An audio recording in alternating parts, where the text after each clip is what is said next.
Días. Ahora sí hay frío.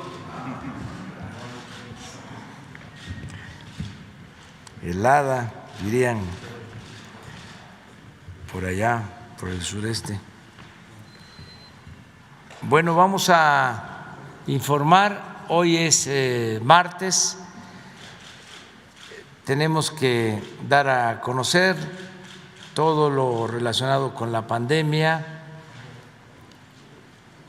Y para eso va a informar el doctor Jorge Alcocer, el doctor Hugo López-Gatell, el general Luis Crescencio Sandoval y Marcelo Ebrard. Vamos a ser breves en esta ocasión porque a las 8 de la mañana van a estar legisladores aquí en el patio central, diputados que han sido invitados porque queremos agradecerles por su apoyo, por su respaldo, por la aprobación del presupuesto que va a ayudar a mucha gente. Ayer hablaba yo de que se benefician de manera directa con el presupuesto aprobado 25 millones de familias, sobre todo la gente más humilde, pobre, hasta la clase media.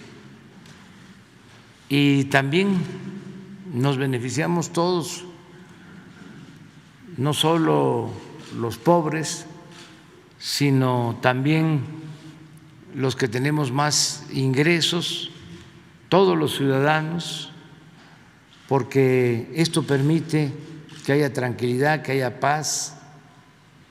No olvidemos que la paz es fruto de la justicia. Cuando hay desigualdad, pobreza, cuando se abandonan a los jóvenes, hay frustración y violencia. Por eso es muy importante, no solo por razones humanitarias, que ya con eso sería más que suficiente, sino también para vivir en paz, que haya justicia. Eso es lo que garantiza el presupuesto que se aprobó. Además, esto significa fortalecer el mercado interno, más capacidad de consumo.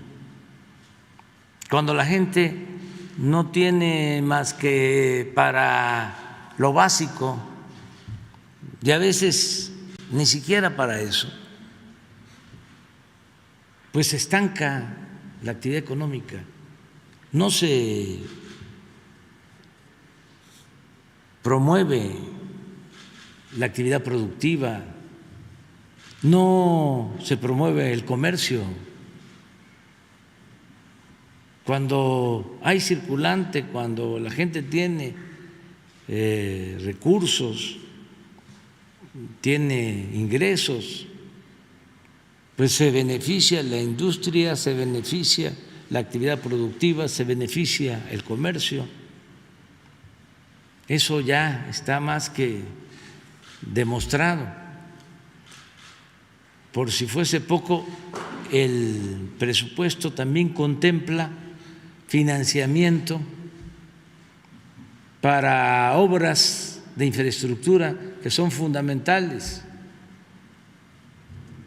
El terminar el aeropuerto de Santa Lucía, Felipe Ángeles, todas las obras del Istmo de Tehuantepec, la rehabilitación de las refinerías, la construcción de la nueva refinería, la compra de la refinería de Shell, que nos va a permitir tener gasolinas, no comprarlas, procesar nuestra materia prima, nuestro petróleo, garantizar que no nos falte el abasto y garantizar que no aumenten los precios de los combustibles. No es para presumir, pero en Estados Unidos en los últimos tiempos ha aumentado la gasolina 25%. Y en México no. Y lo mismo la luz. Y todo esto es por las obras que se están realizando. El presupuesto contempla el que se siga construyendo el Tren Maya y en su conjunto estamos hablando de alrededor de 300,000 empleos directos e indirectos. No se invertía con presupuesto para hacer obras desde hacía mucho tiempo. El gobierno se dedicaba nada más a entregar contratos y concesiones o hacer obras con crédito, con deuda. Ahora no es así, es presupuesto público, sin deuda, porque no hay corrupción, porque hay austeridad republicana. Entonces, todo esto lo entendieron muy bien, lo han internalizado, lo han convertido en convicción los legisladores y nos ayudaron para la aprobación del presupuesto. Es un presupuesto para el bienestar del pueblo. Entonces vamos a tener con ellos un encuentro a las 8 de la mañana y por eso pues vamos a limitar la conferencia del día de hoy. Sin embargo, sí vamos a cumplir dándole la palabra a Eduardo Esquivel y a Marco Olvera, que quedamos pendientes. Empezamos. Con su permiso, señor presidente, muy buenos días a todas y todos ustedes. Los saludo con el afecto de siempre. Como ustedes saben, seguimos con la actualización del tema de los medicamentos adquiridos por el sector salud para nuestra población y como pueden ver en esta tabla, de acuerdo a la demanda del sector salud, que consta de 1,840 claves, al día de ayer se han liberado 670,081,914 piezas a las 14 instituciones que se anotan en la tabla. En la siguiente lámina se presentan los 53,834,931 piezas entregadas en los almacenes estatales al 15 de noviembre y de las que han sido comprobadas por los estados solo el 61%. Seguimos revisando este punto de la distribución y desde luego hemos tomado algunos cambios por razones de tiempo. En la próxima semana o entrega, como ustedes dicen, les presentaré el reforzamiento de la logística que conduce directamente a la distribución de los medicamentos. Por otro lado, saben ustedes que COFEPRIS asegura la calidad, seguridad y eficacia de los medicamentos que se compran y en la tabla que está al último, por favor la siguiente, en abasto de oncológicos les informo que en estos días de 12 y 13 de noviembre se liberaron por COFEPRIS 94,822 piezas de los medicamentos dacarbazina, vinblastina, vincristina, comprados en Corea y fluorouracilo proveniente de Cuba. Esto es lo que contribuye al camino de los medicamentos. Muchas gracias.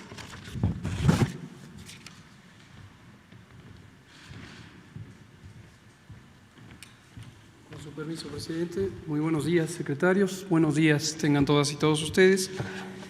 Hoy queremos compartir el avance que tiene el programa de vacunación y en particular destacar la continuidad de este programa de vacunación contra COVID después de lo que presentamos en Campeche hace algunas semanas, en donde informamos el haber cumplido la vacunación de personas adultas con al menos una dosis.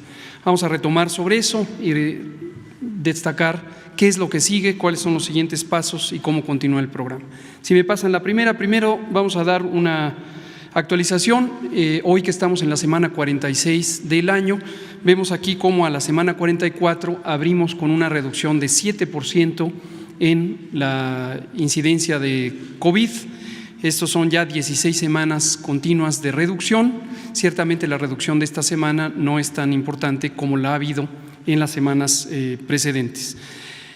Y en la siguiente lo que vemos es que la hospitalización se mantiene en tendencia a la baja con casi 90% de reducción comparado con el punto máximo de ocupación hospitalaria que ocurrió al inicio de enero durante la segunda ola.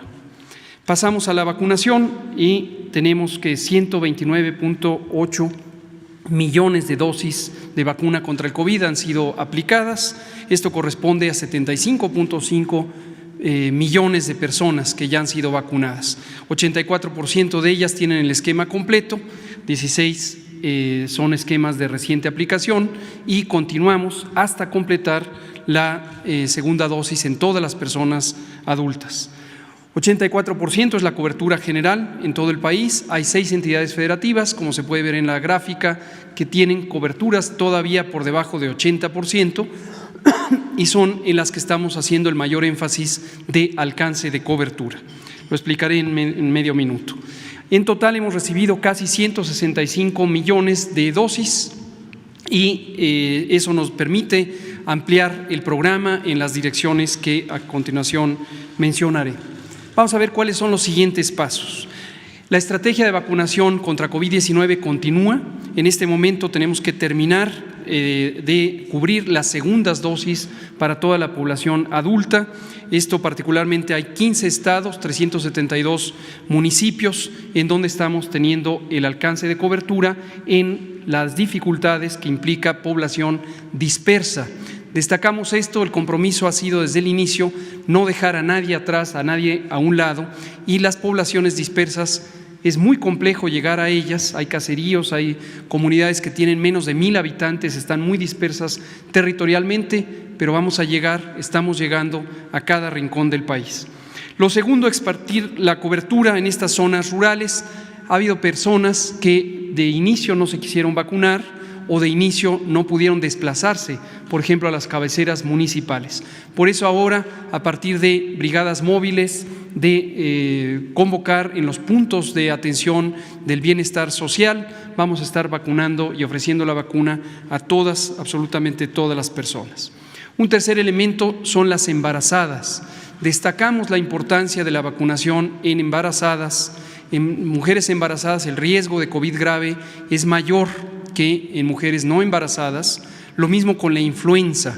Entonces volvemos a invitar a las mujeres embarazadas a que se vacunen, a sus médicas y médicos que les atienden del embarazo, que se actualicen en la información. La vacuna contra COVID, la vacuna contra influenza son seguras y efectivas para proteger a la mujer embarazada y a el hijo o hija que está en formación. Lo cuarto es niñas y niños y adolescentes con comorbilidades, que iniciamos la vacunación desde la primera semana de octubre. Hemos recibido muy pocas personas, la estimación es arriba de 1 millón de estas personas, y hasta el momento menos del 10% se han acercado a los puestos de vacunación. Insistimos, es muy importante, la comorbilidad también en adolescentes y niños aumenta el riesgo de complicaciones. Hoy comentaremos, abrimos próximamente niñas, niños y adolescentes de 15 a 17 años, aún sin comorbilidades. Este es el elemento nuevo, explicaremos cuál es la lógica científica detrás de ello. Y finalmente, las personas que vayan cumpliendo 18 años, conforme pasen los días y los meses, durante todo 2022, también serán vacunadas según cumplan la edad. Vamos a ver en la siguiente gráfica. Vean ustedes, esta es la mortalidad por 100,000 habitantes. Noten la escala, el tamaño de los números, y en el eje horizontal lo que vemos es edad de 10 hasta 20 años. Es un enfoque a este grupo poblacional. Noten ustedes cómo entre 10 y 14 años la mortalidad es sumamente baja. Desde luego, por debajo de 10 años es aún más baja. Esto ya lo hemos comentado varias veces. A partir de los 15 años hay un incremento de la mortalidad. Ciertamente, en forma absoluta es muy baja, como lo hemos destacado.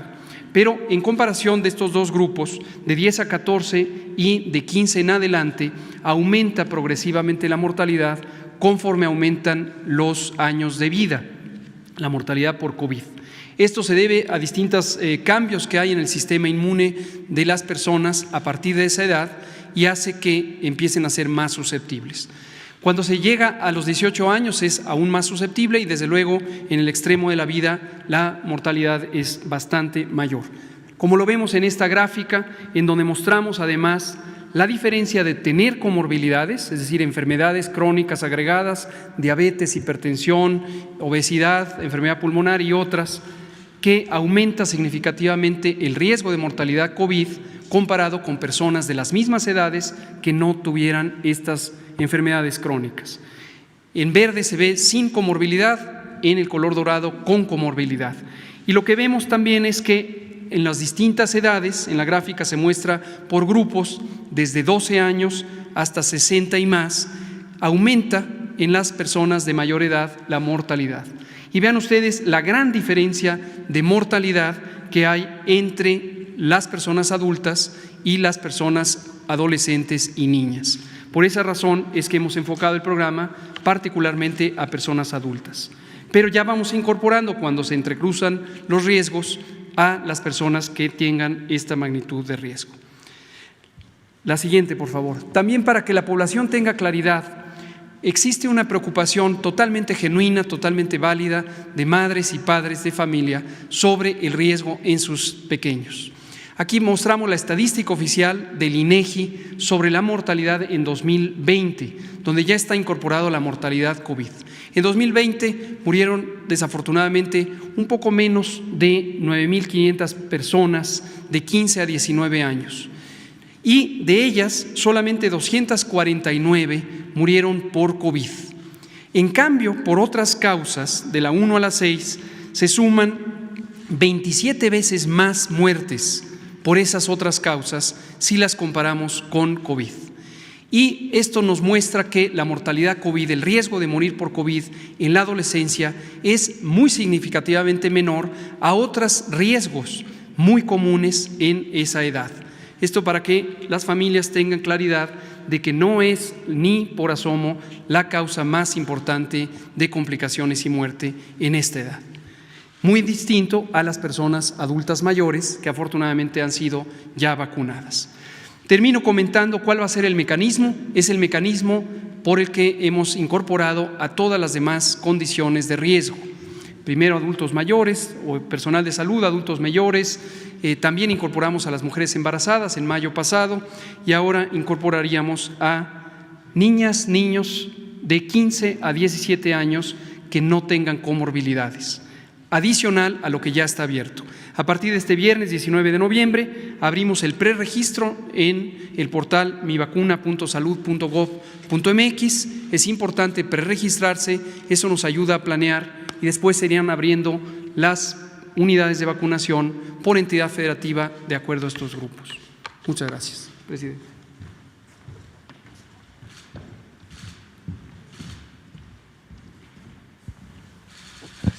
Con su permiso, señor presidente.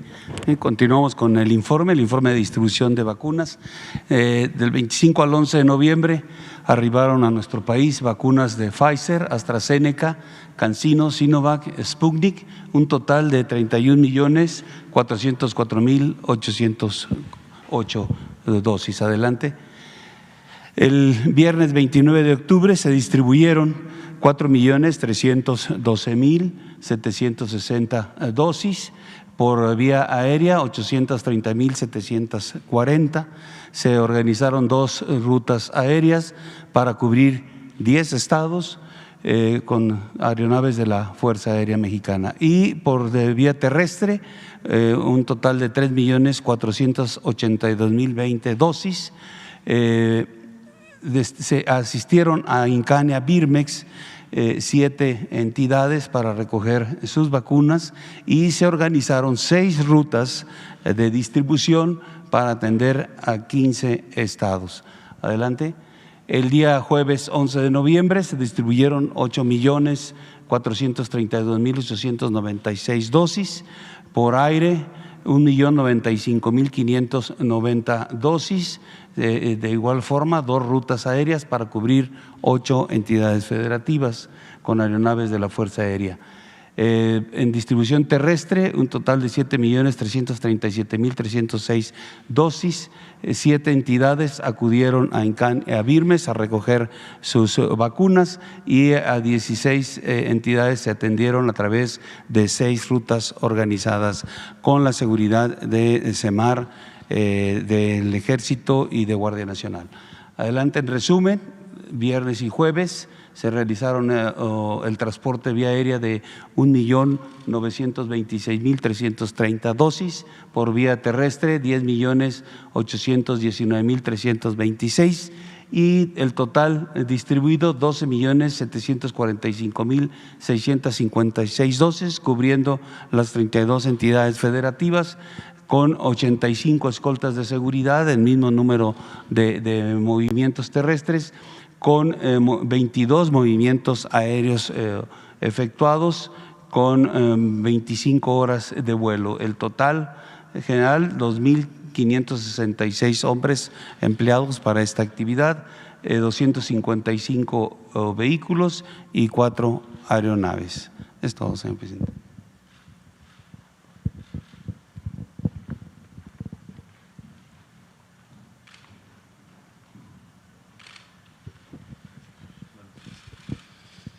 Su permiso, señor presidente, muy buenos días.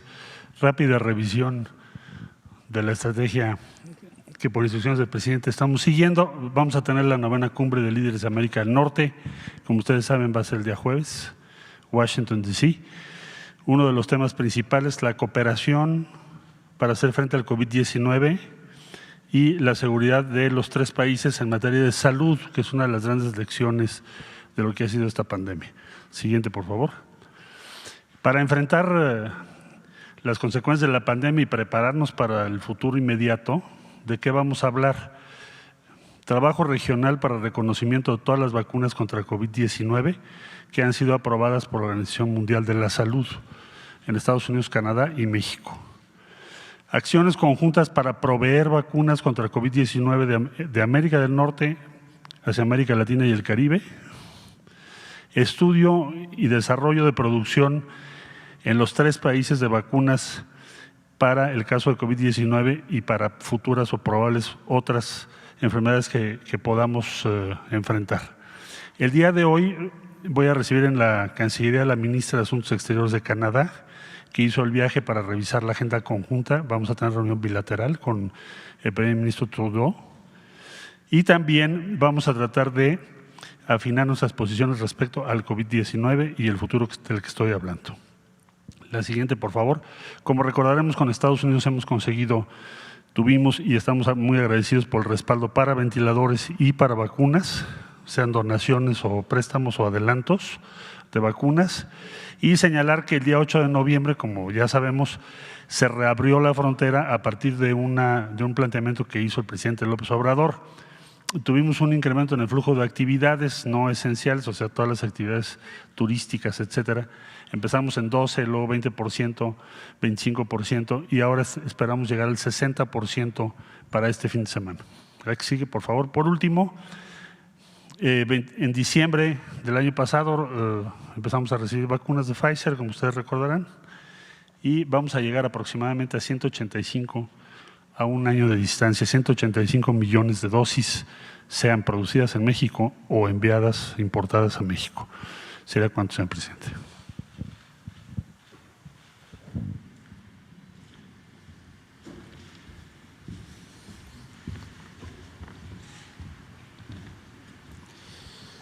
Vamos con Eduardo. Buenos días, señor presidente. Buenos días, miembros del gabinete. Eduardo Esquivel Ancona, SDP Noticias. Señor presidente, yo le quisiera preguntar, ¿cuántas carboeléctricas o termoeléctricas a base de combustóleo tiene planeado la Comisión Federal de Electricidad para el siguiente año? Esto se lo planteo porque la narrativa de la oposición a la reforma eléctrica que se está proponiendo, hablan de que se va a incrementar el uso del combustóleo, que se va del carbón, que de energías sucias y esto pues México según estamos investigando en SDP de combustóleo, del total de la generación de electricidad en México solo se produce el 2.5 del total con combustóleo y con carbón es el 4%, que sería en total 6.5 de todo el total, muy diferente a lo que es en Estados Unidos, que tienen 252 plantas carboeléctricas, aquí en México solo tenemos 3, y esas plantas carboeléctricas producen el 19% de los Estados Unidos del total y 1% con combustóleo. Esto nos da un total de 852 teravatios en total de energías sucias en Estados Unidos, que es más del doble de toda la producción, toda la generación de electricidad que tiene México, con todos los privados y la Comisión Federal de Electricidad.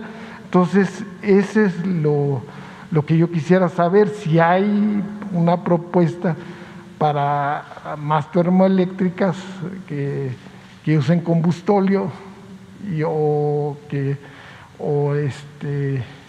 carboeléctricas para la generación de, pues, si se tienen programado o no. Sí, hay ya información sobre esto. Por eso se va a iniciar una campaña en todo el país sobre el porqué de la reforma eléctrica, que la gente sepa. Cuando impusieron la llamada reforma energética en el gobierno anterior, la gente no se enteró, no supo de qué se trataba. Lo tengo muy presente porque nosotros estábamos muy preocupados y ocupados para que no se aprobara esa reforma energética, que no se privatizara el petróleo y la industria eléctrica. Llevamos a cabo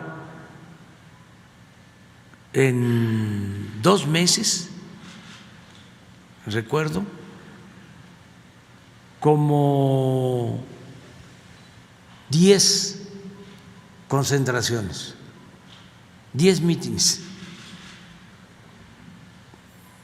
Creo que estuvimos en 2 meses 5 veces en el Zócalo y no nos los permitían, y también estuvimos en la Avenida Juárez y llenábamos el Zócalo, pero necesitábamos más. No faltó pueblo para detener esas reformas, porque la gente no estaba informada, y como los neoliberales tenían el control absoluto de los medios, pues no se informó al pueblo. Al contrario, se le decía a la gente de que iba a llegar la inversión extranjera a raudales con la reforma energética, que iba a aumentar la producción petrolera, que iba a bajar el precio de las gasolinas, de la luz. Toda una campaña en medios, un bombardeo.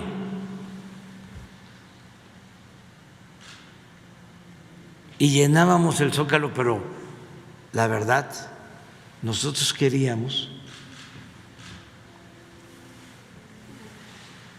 que se llenara todo el centro, como cuando el desafuero. Pero no lo logramos.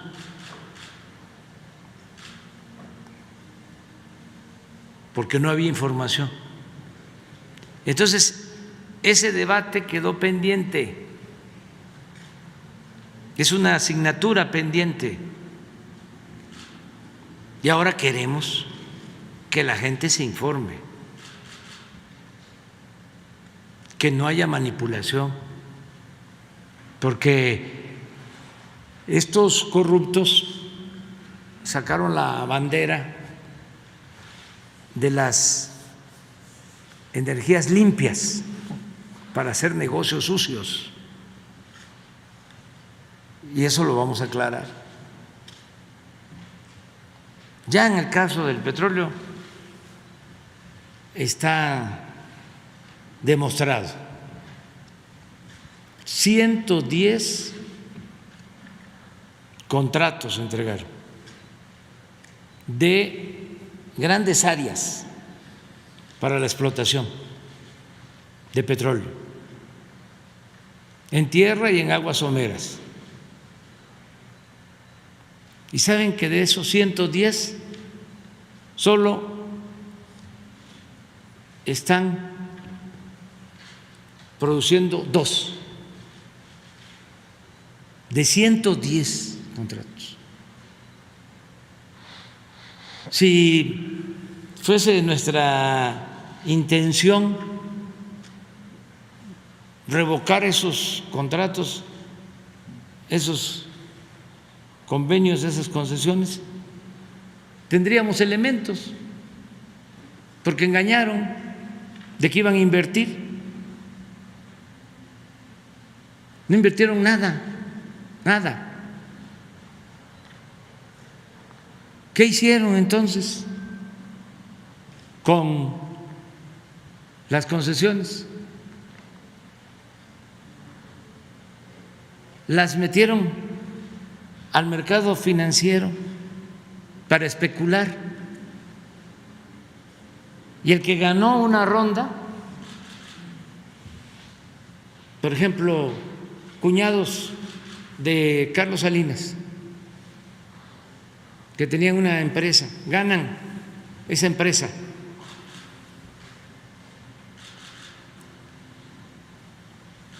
un contrato que les llaman de utilidad compartida.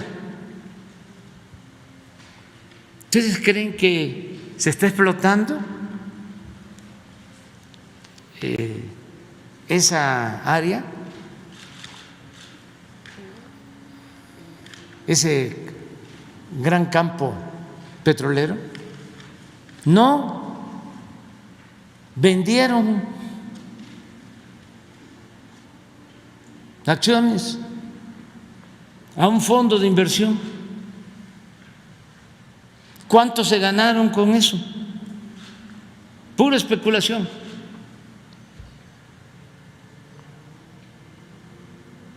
Y así todos han vendido, o la mayoría, o especulan nada más. Decían que iban a extraer alrededor de 2 millones, íbamos a estar produciendo 3 millones de barriles diarios con la reforma energética. ¿Sabe cuánto aportan? 20,000 barriles diarios. Del total de producción, Pemex está extrayendo el 98% del crudo. Un engaño, una estafa. Las llamadas rondas o lo que significó la privatización del petróleo. ¿Por qué no cancelamos esos convenios? Porque no queremos dar elementos para que digan se está expropiando, no se están respetando los acuerdos, no se respeta el Estado de Derecho. No, ahí está, es como un testimonio a la corrupción. Lo mismo en el caso de la industria eléctrica. Creo que hay una gráfica de lo que él comentaba sobre cuánto se genera con carbón y con combustóleo en México con relación a otros países. Quien tiene la gráfica y a lo mejor nos está escuchando es Rocío Nale, y van a ver la diferencia. En efecto, nosotros nada más tenemos 6.5. la carbonífera de Coahuila. 2 en Coahuila y 1 en Guerrero. Sí, pero la de Guerrero es de combustóleo y es carbón. Pero dual. las de carbón son las de Coahuila. Y está trabajando una planta solo. Está parada prácticamente todo el complejo. Nada que ver, como tú dices, con lo que producen con carbón de energía eléctrica en Estados Unidos, en Alemania, en cualquier otro país. Nosotros no tenemos ningún plan para construir plantas que produzcan energía ni con carbón ni con combustóleo. Es más, estamos ahora invirtiendo para procesar combustóleo y convertirlo en gasolinas. Para eso es la inversión de 60,000 millones de pesos en Tula, para darle continuidad a una obra que habían dejado inconclusa, una coquizadora. Y esto va a significar menos contaminación, menos uso de combustóleo y lo que estamos planteando, el plan que se tiene son 3 tipos de plantas, un parque de energía solar en Puerto Peñasco, Sonora, la modernización hasta ahora, porque podemos ampliarla, de 12 hidroeléctricas que se les van a cambiar turbinas y equipos. Y esto va a significar generar más energía con la misma agua, sin contaminar, y además es energía limpia y barata. En eso estamos invirtiendo. Y unas plantas termoeléctricas de gas. Ese es el plan que tenemos. De ciclo combinado, ¿no? De ciclo combinado, sobre todo para la península de Yucatán. Una en Mérida y otra en Valladolid, para atender la demanda de la península. Y ahí se están haciendo una nueva hidroeléctrica, ¿no? En la presa de Santa María, ¿no? Sí, porque nosotros tenemos 60 presas y no todas tienen turbinas para generar energía. Por ejemplo, ya está funcionando la presa Picacho en Sinaloa, está abasteciendo de agua a Mazatlán, que tiene agua ahora suficiente. Vamos a hacer también un acueducto para llevar agua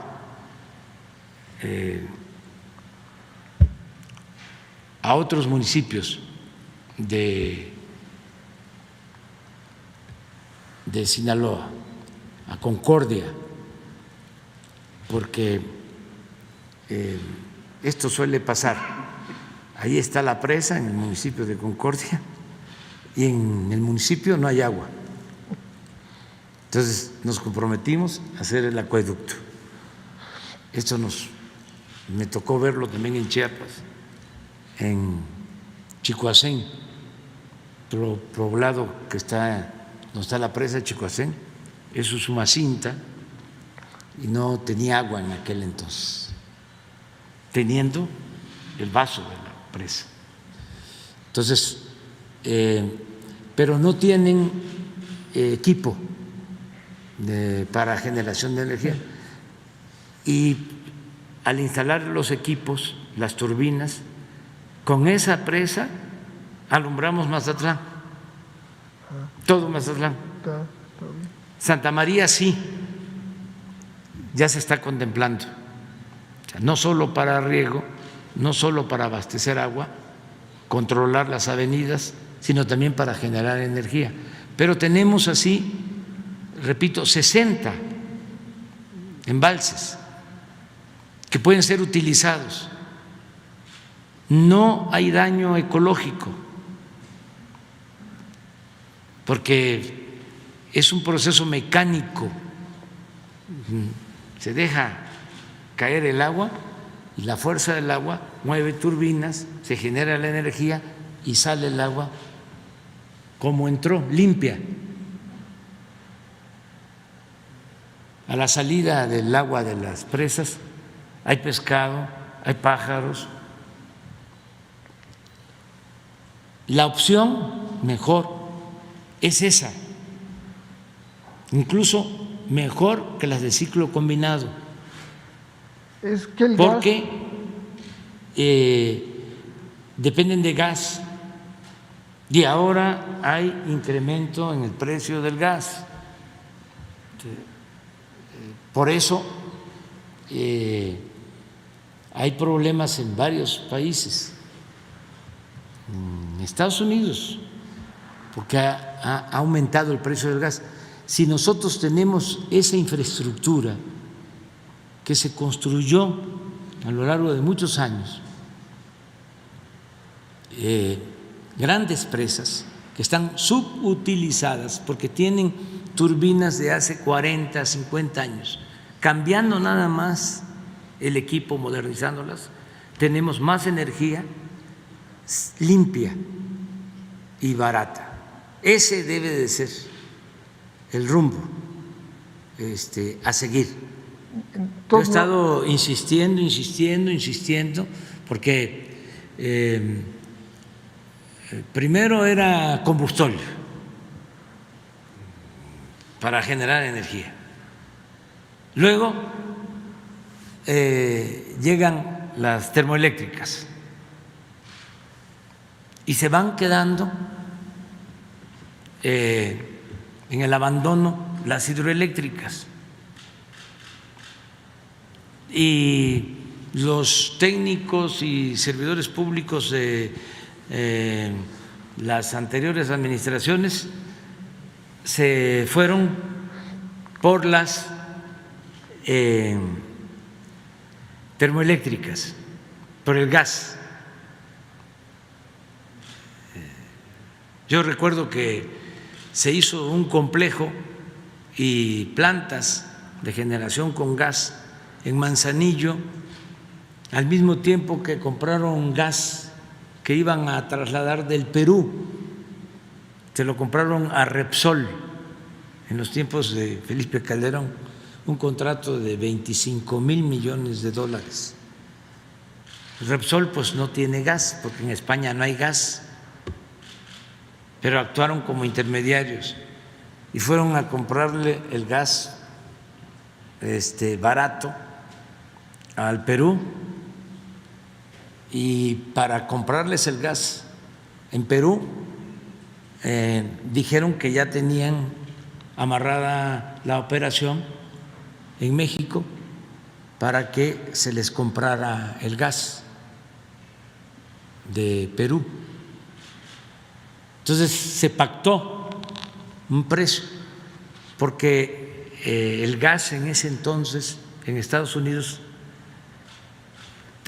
tenía un precio muy elevado y el gas de Perú resultaba más barato. ¿Qué pasa? Que como a los 3 años se cae el precio del gas en Estados Unidos, cuando empiezan con lo del fracking y empiezan a extraer más gas, se cae el precio del gas. Entonces cancelan el proyecto del Perú y de ahí surgen los famosos gasoductos, con la mentira de que iban a construir 12 grandes termoeléctricas y necesitaban gas. Pues no hicieron las termoeléctricas, pero sí compraron el gas a precios elevadísimos. ¿Qué ha venido pasando hasta hace un año? Por eso los expertos hay que escucharlos de manera precavida, no creerles todo. Hace un año los expertos decían que no había ningún problema, que no iba a aumentar durante mucho tiempo el precio del gas en Estados Unidos. Pues se equivocaron. Ya está aumentando. Entonces, en México, nuestra opción para la autosuficiencia, para que no padezcamos, debe ser el diversificar las fuentes de generación de energía, no depender de un insumo, sino de varios insumos y darle prioridad al agua, a las hidroeléctricas, a la infraestructura que se construyó desde hace mucho tiempo, pero muy especialmente durante el gobierno del presidente López Mateos. Se hicieron las grandes presas en el país, se invirtió en Fiernillo, en Michoacán, fue en ese entonces, Malpaso, en Chiapas, fue de ese entonces, y otras más. Entonces, ahí están esas obras de infraestructura, lo que requieren es modernización. El cambio de turbinas no significa mucho tiempo, no es algo muy complejo, y ya se tiene el agua, que es el insumo principal. Entonces, no sé si encontraron. A ver. ¿No tenemos México?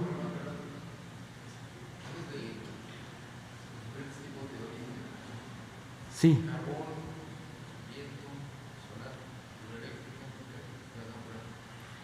Sí. ¿Y cuál es el carbón?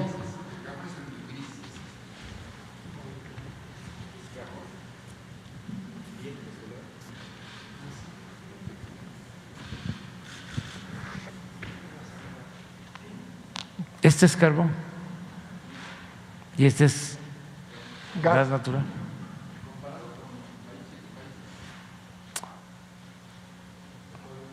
A ver, pero, a ver, México, nada más.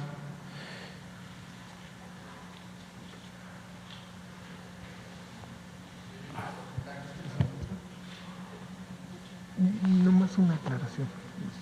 Sí. Sí.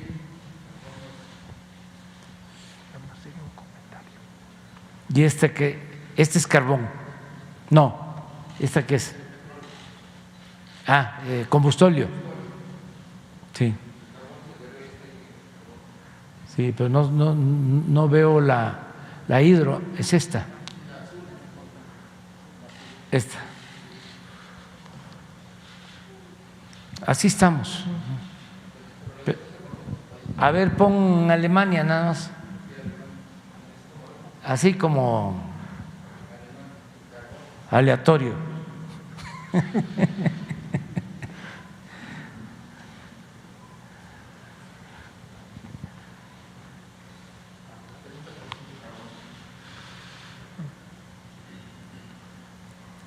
A ver, Estados Unidos.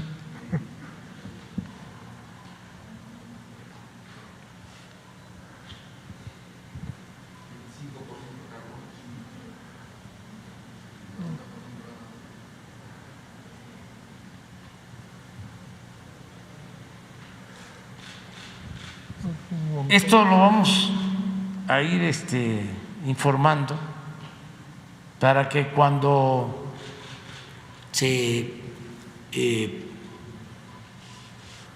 decida el Congreso la discusión, el análisis, la aprobación de la iniciativa, pues los ciudadanos tengan más elementos para que no sean nada más los legisladores, sino que la gente sepa qué van a aprobar los legisladores o qué van a rechazar los legisladores. Entonces no tienen de qué preocuparse los que están preocupados por que va a ser… No, nada, absolutamente. No va a haber No más… hay ningún plan para crear plantas que se alimenten con carbón o combustóleo. No existe ningún proyecto con ese propósito. Y sí está el proyecto de hacer menos combustóleo en Sí, la está el proyecto refinerías de la coquizadora para que no tengamos combustóleo. Estamos también modernizando las refinerías, que eso significa equipos nuevos, no contaminantes, para mantenernos de acuerdo a la norma. Ya manifesté que vamos a modernizar 12 hidroeléctricas y el parque solar de Sonora. en Sonora. Ese es el plan, básicamente. Y pues el programa de reforestación más importante del mundo, que no les gusta a los ambientalistas y menos a los traficantes de influencia. Pero esta es la realidad. Qué bien que lo planteas, Sí. porque ayuda a aclarar mucho. Sí, nomás una cuestión. Estaba viendo lo del combustóleo, sí, efectivamente se está produciendo más, pero el combustóleo no solo sirve para generar energía eléctrica, también se exporta, México exporta a Estados Unidos, en septiembre fueron 194,000 barriles diarios, porque es muy demandado por las refinerías de Estados Unidos que están con petróleo pesado, para hacer diésel o asfalto, que tiene más valor agregado. Y pues le agradezco mucho, señor presidente, toda la… Sí, no, al contrario, muy bien. Ahora, Marco. De este lado, presidente, buenos días a los integrantes del gabinete. Presidente, le quiero hacer una iniciativa migrante.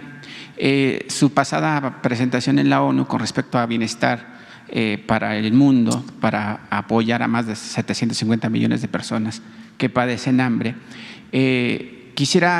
Estuve visitando varios migrantes en el estado de Nueva York y además tengo comunicación con diversas asociaciones, tanto de California, Chicago y diversos estados de la Unión Americana. Entre 1940 y 1945, Estados Unidos sufrió una debacle en cuestión de mano de obra y como consecuencia muchos mexicanos fueron a parar allá a trabajar y les llamaron con el nombre de braceros. Yo no estaría de acuerdo con ese término. Posteriormente, el histrión Ronald Reagan y después presidente de los Estados Unidos hizo un gran empuje con la cuestión migratoria, otorgaron green cards, residencias permanentes y apoyando siempre a los migrantes. En el gobierno de Barack Obama, en el primer mandato de 4 años, fue el gobierno que expulsó a más migrantes con 2.7 millones de migrantes, apoyado por el actual presidente de los Estados Unidos, Joe Biden. Muchos mexicanos están pugnando para que haya una reforma migratoria. Sin embargo, yo creo que no va a haber una reforma migratoria porque tendría que entrar en cabildeo, obviamente, el Congreso, tanto de republicanos como de demócratas. La iniciativa, presidente, es que estos líderes de migrantes que están en los Estados Unidos he tenido conversaciones con ellos y le queremos hacer un planteamiento. Hay muchos mexicanos que ya los alcanzó la vida, los alcanzó los años, el trabajo. Muchos de ellos están, lo voy a decir, están pidiendo apoyos económicos en las calles. Es gente que trabajó 40, 30 años en los Estados Unidos y que ha servido a las dos naciones porque allá pagan impuestos y además mandan remesas. El año pasado, durante la pandemia, se alcanzó un récord de 40.600 millones de dólares. Ahora están por alcanzar o rebasar 50.000 millones de dólares. La propuesta es de que su gobierno los apoyara para que pudieran regresar al país estos migrantes mexicanos, para que tengan por lo menos un buen morir o por lo menos alcancen los años de vida que les restan en sus aldeas, en sus pueblos. Pero que además, antes de que regresen al país, que los incluyera dentro del padrón de bienestar, para que tuvieran un apoyo como los que viven aquí en México, de los de 60 y más, porque lo van a necesitar. Muchos de ellos mandaron todos sus ahorros a México en apoyo a sus familias. Y en México no tienen nada, no son ni de aquí ni de allá. Entonces quisiera ver si apoyaría esa propuesta, presidente, cómo se trabajaría. Obviamente los cónsules y el embajador pues tendrían que entrar en un trabajo arduo para tener un padrón de estos migrantes que están allá y dirán que cómo los van a traer. Pues tenemos aviones de la Fuerza Aérea, de la Marina, que se pueden traer esos migrantes porque a veces no tienen ni siquiera tampoco para pagar el boleto en un viaje comercial. ¿Qué le dice a esos migrantes, presidente, que usted los llama héroes vivientes, pues muchas veces aquí en la mañanera? Pues nosotros desde luego que los apoyaríamos si ellos desean regresar, si ya son personas mayores que quieran regresar a sus pueblos, a sus comunidades. Nosotros les ayudaríamos. ¿Cómo? Pues otorgándoles créditos, más que nada apoyos para vivienda. Si ellos consiguen un terreno o un familiar, un hijo, hija de los que están acá, tienen un terreno o donde viven es un solar grande y pueden darles un espacio, nosotros les ayudamos para que construyan su casa. Y también se les incluye en el programa de la pensión.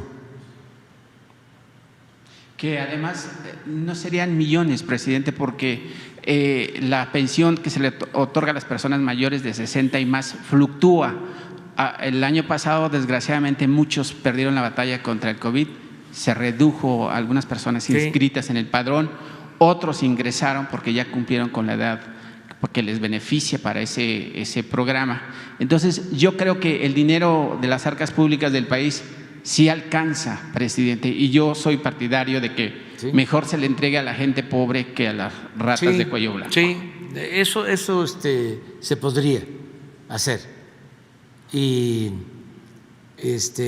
nos podemos comprometer a eso. A vivienda, vivienda, o sea, su crédito de vivienda que aunque parezca contradictorio, no es crédito, es un apoyo. Se da una cantidad determinada para mejoramiento, para ampliación y también para construcción de vivienda. Tenemos un programa para gente humilde, para gente pobre, que se ha ayudado a miles, millones de personas ya en vivienda. Entonces, eso se puede. Si tienen una parcelita y todavía hay fuerzas, y además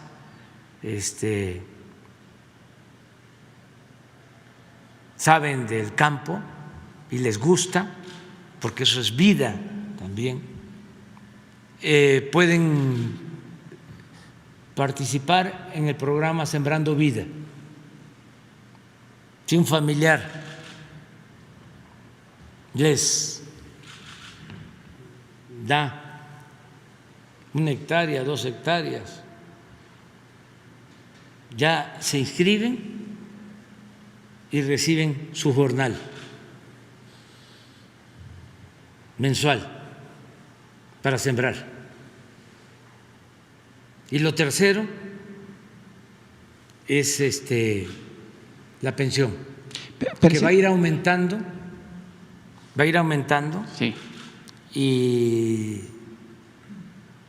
ya para el 24 pues ya va a alcanzar para la comida.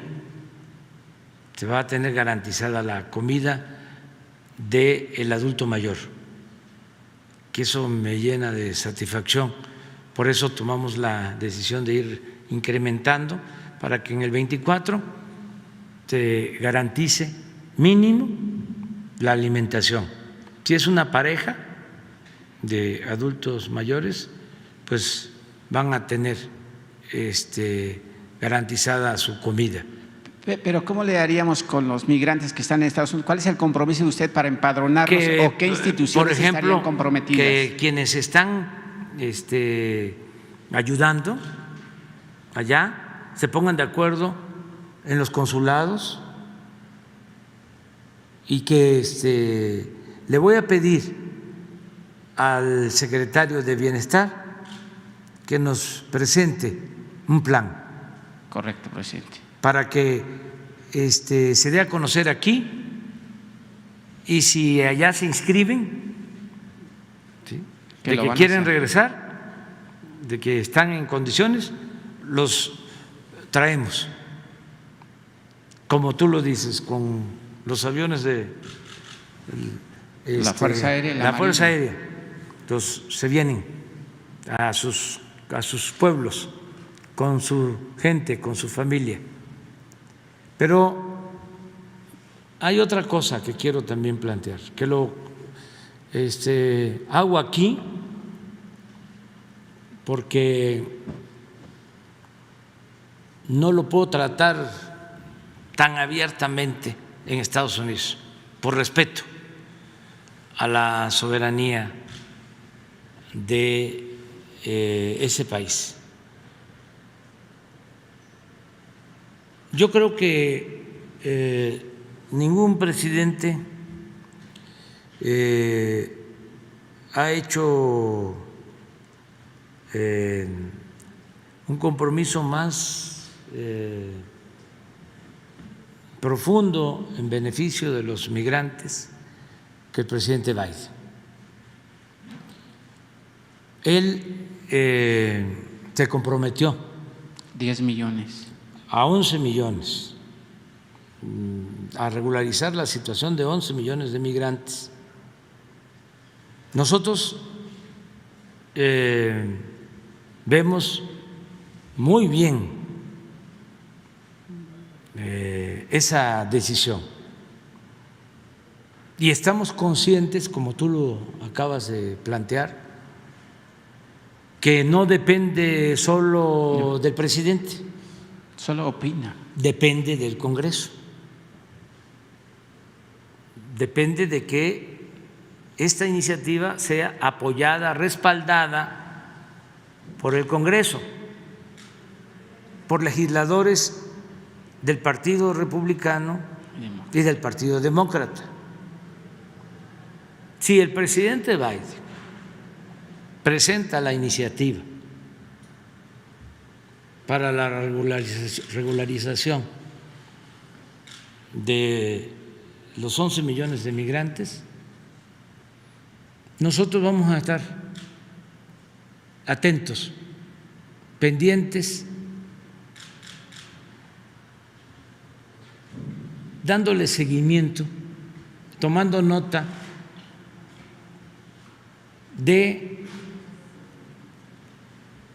la postura que asuman los legisladores de un partido y de otro. Ojalá y haya unidad, pero si legisladores de un partido bloquean esta iniciativa, nosotros lo vamos a señalar en su momento, de manera respetuosa. Lo vamos a dar a conocer desde aquí, de que un partido, sus legisladores, no ayudaron a algo que es justo, humanitario, porque hay millones de mexicanos que viven, trabajan desde hace años en Estados Unidos, que han aportado mucho al desarrollo, al engrandecimiento de esa nación. Entonces merecen ser tratados con justicia. No deben de olvidar los legisladores de Estados Unidos, y deben de tenerlo muy presente nuestros hermanos migrantes, de que hay 38 millones de mexicanos en Estados Unidos. Nada más para que tengan una idea, la segunda comunidad hispana más numerosa es la de Puerto Rico, y son 5 millones. Y la tercera, todo también nuestro respeto,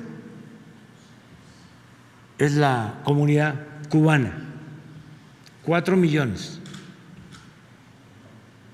para 38. Un abismo. Y resulta que, haciendo valer sus derechos, su libertad, los hermanos cubanos que viven en Estados Unidos tienen mucha influencia política.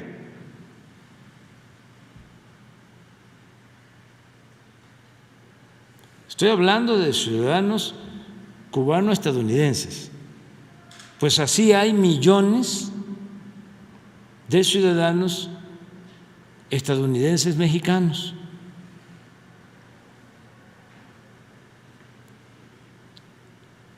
Que deben estar atentos y tener dos objetivos, solo dos: defender a los mexicanos y defender a México.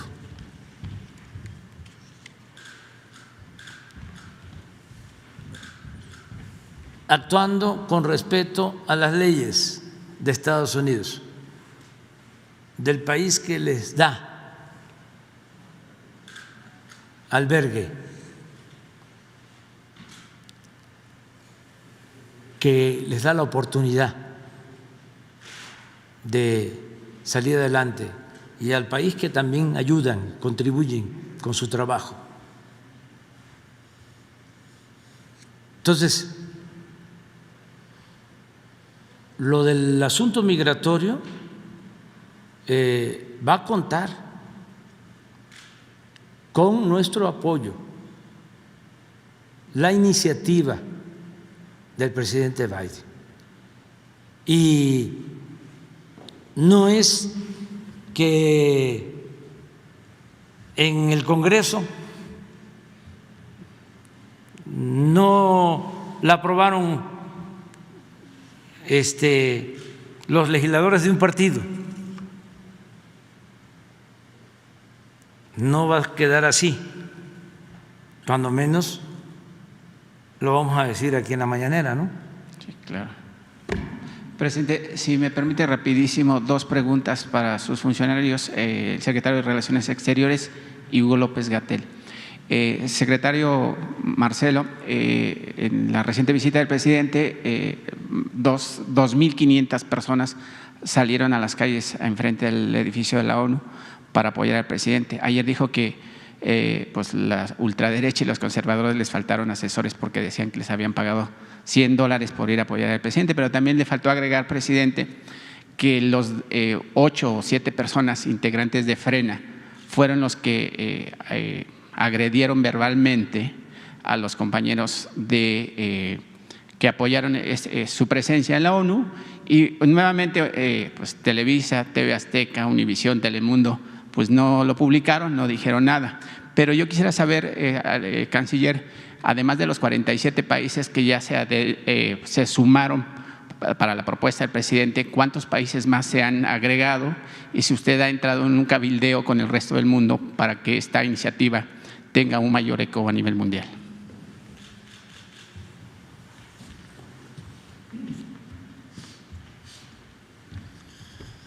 Sí, con mucho gusto. Bueno, el discurso del presidente López Obrador motivó ese día un muy largo debate, es decir, el número de países que se inscribieron fue el que acabas de mencionar ese mismo día, en cuanto conocieron el planteamiento, más allá de los que son miembros permanentes o no permanentes del Consejo de Seguridad.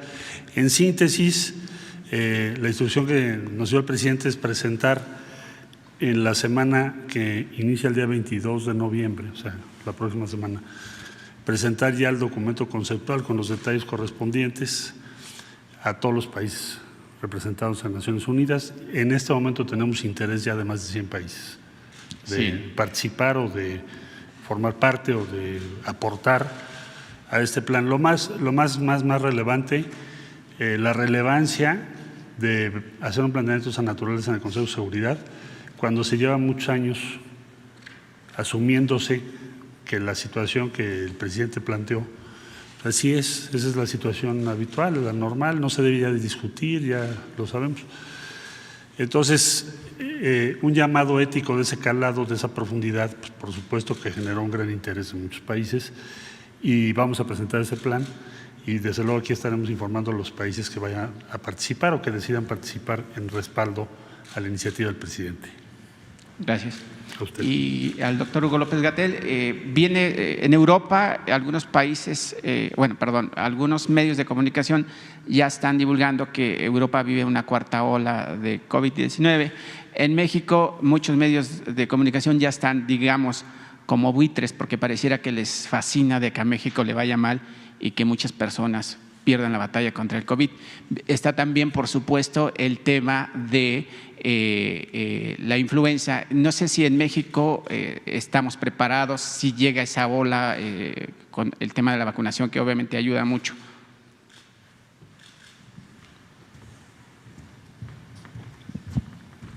Gracias, Marco, por la pregunta.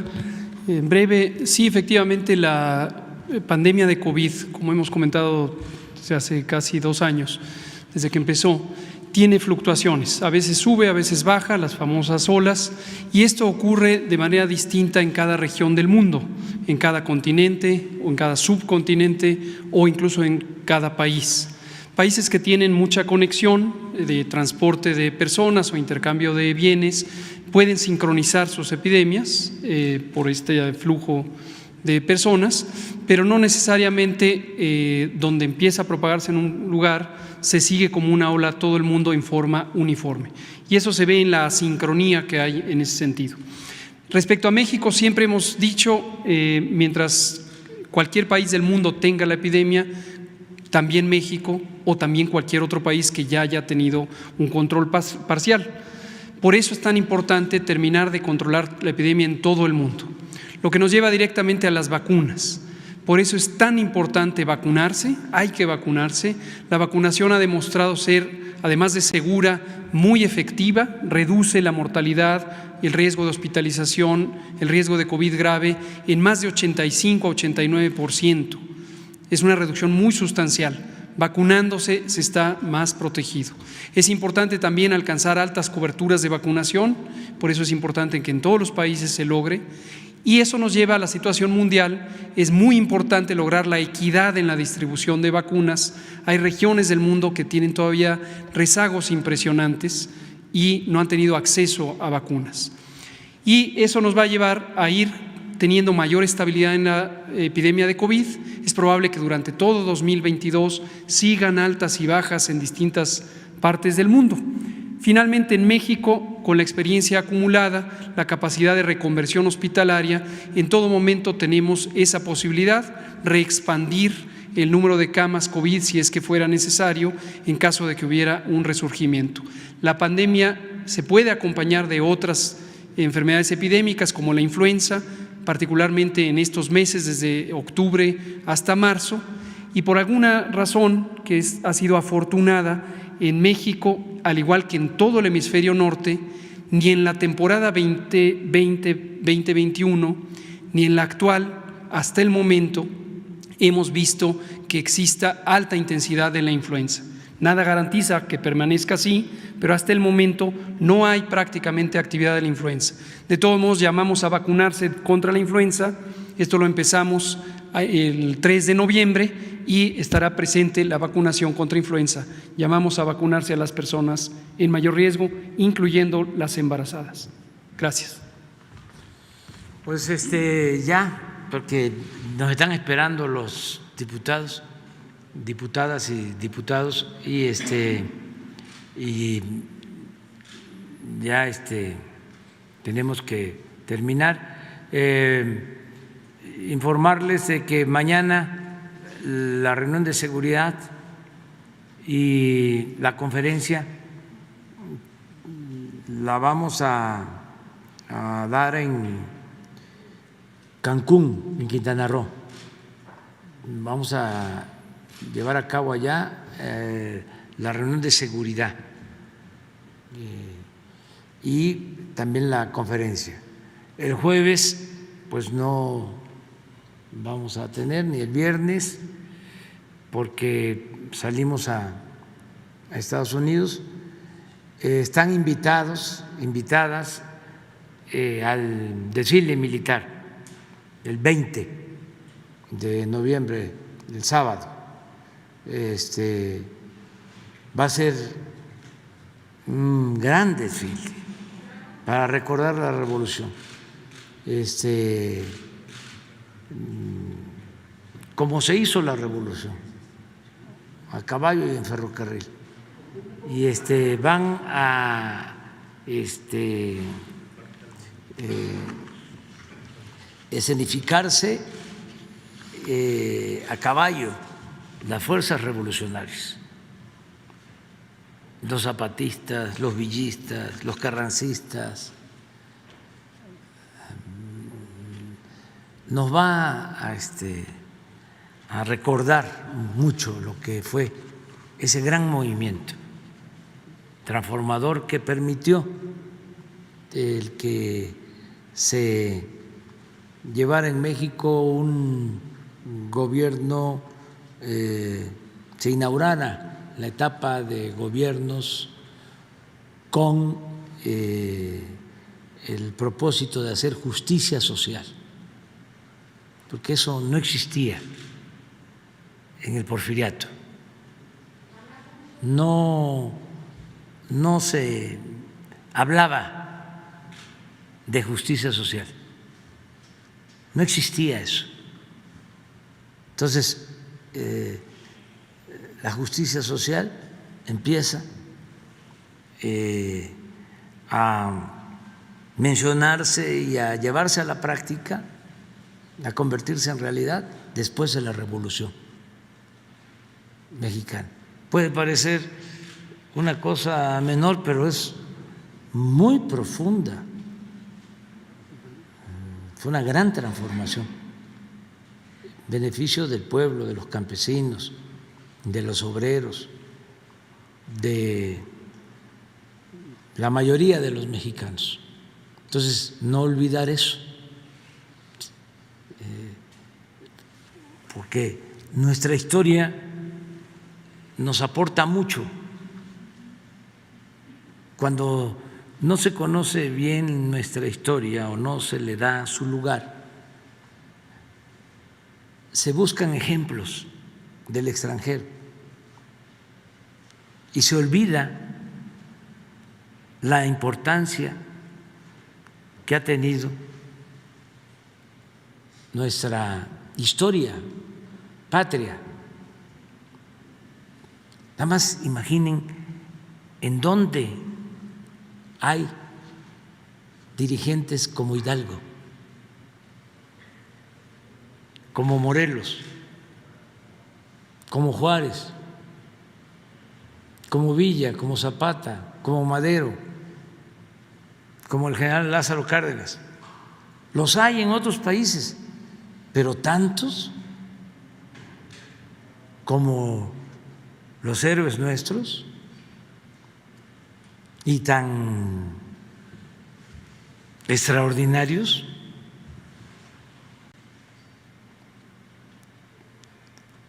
¿Cuántos dirigentes nuestros dieron su vida por causas justas? Entonces es extraordinaria la historia de México, nuestro pasado glorioso. Entonces hay que estarlo exaltando, recordando, saber de dónde venimos para saber hacia dónde vamos. Entonces el sábado nos vemos y les invitamos también al patio. Ya ven que hay mucho frío aquí, allá no. Nos vemos entonces.